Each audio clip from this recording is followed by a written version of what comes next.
Hello, I'm Askar Sherliyev and you're watching the news from Kazakhstan.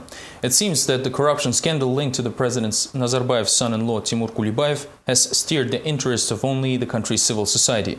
The authorities of Kazakhstan and China have yet to take any official actions. Neither side has launched an investigation. General Prosecutor's Office has been slow to investigate the documents compromising the son-in-law of Kazakh President Timur Kulibayev.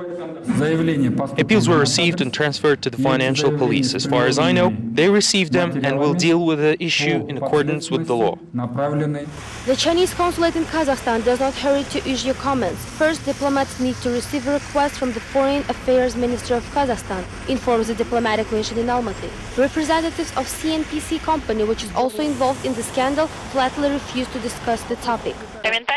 We will not comment. Why? We do not explain the reasons. Daily Chinese newspaper Zhenmin Zhibao chief correspondent Chang Chun-yu lives in Kazakhstan for more than 2 years. His publication, as well as CNPC Corporation, is owned by the state. Chun-yu is well informed about the scandal and says that some corruption might have occurred. I think that it is your internal case, not Chinese, so I think Chinese authorities are not interested in it. Public activist Mukhtar Tayjan is sure that the country's population has the right to know whether Timur Kulibayev is a bribe taker or not. I think that if the issue in question was described on over 100 pages of text, there needs to be an equally detailed answer. I do not think that information about this topic can be stopped at all, thus ending the discussion. All parties should speak out publicly, believes Tayjan. Only then society will be able to get a comprehensive answer. So far, the only one who failed to do so is Timur Kulibayev. The first technical hearing on the suit of Timur Kulibayev against Mukhtar Ablyazov and 3 newspapers which published discrediting information provided by the ex-head of BTA Bank was held in Medeo District Court of Almaty.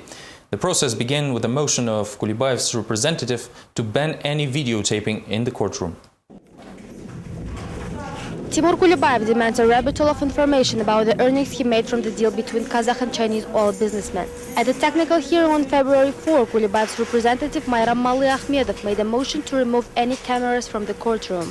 Then he requested to see founding documents of newspaper Respublika. The court granted the request while completely ignoring statements of attorney Sergei Utkin, who defends the publication. Utkin insisted on the necessity to follow legal procedures, including a 1-month break to attempt and settle disputes out of the court.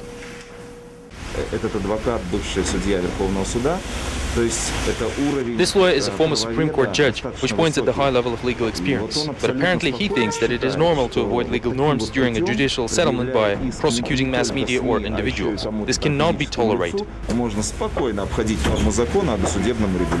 Earlier on February 1, the Medeo District Court of Almaty made a decision to arrest the latest issues of newspapers which published information about the president's son-in-law, vice chairman of Samruk Kazanafan, Timur Kulibayev. Later, the lawsuit on protection of honor and dignity was presented to Mukhtar Ablyazov, who was the first to disseminate information as well as newspapers, Vzгляд, Respublika and Kursiv. Can we ask a question? No.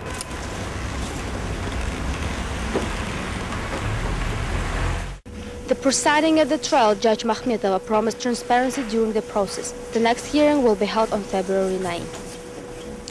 International human rights organization Freedom House has criticized the government of Kazakhstan for this latest episode with newspapers' arrests by the decision of a district court.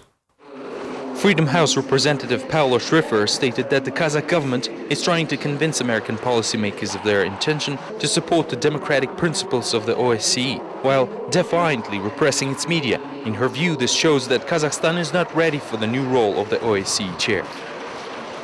Meanwhile, the American legal system could be able to learn firsthand about the human rights situation in Kazakhstan. 2 brothers who are businessmen are currently serving a term in a Kazakh prison have appealed to the US justice. Serik and Adil Biktayev accuse local law enforcement agencies in raiding and torture. They say that their business with a turnover of millions of dollars was seized from them through threats, beatings and mock trials. Now Biktayev brothers seek a monetary compensation for the violation of their rights, in particular for torture. To further illustrate the difficult situation within the security agencies of the country, we have the following information. Several reports surfaced yesterday talking about the arrests of the former deputy chief of Almaty's National Security Committee, Serik Asainov. Meanwhile, the main anti-corruption department claims that Asainov and his colleague Ashimov were removed from their posts, but no criminal cases were instigated against the officials yet. The financial police have not initiated criminal cases against the former deputy chiefs of Almaty City's National Security Committee Department, Ashimov and Asainov. However, the agency investigates the criminal case against officials of the state company Kazavispas, affiliated with Kazakh Emergency Ministry, for jet fuel theft during charter flight Almaty-Pavlodar-Almaty, which resulted in damages of more than $10,000.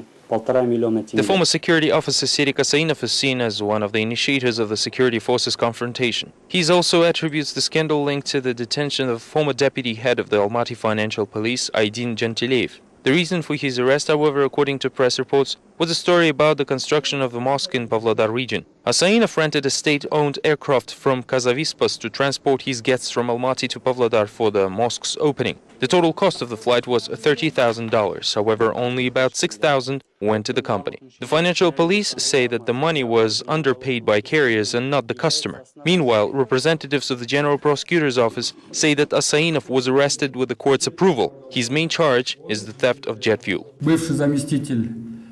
Financial Police Agency has instigated a criminal case against the former deputy head of the Almaty City's National Security Committee Department, Asainov. He is charged with the excessive abuse of authority, thus the court sanctioned his arrest.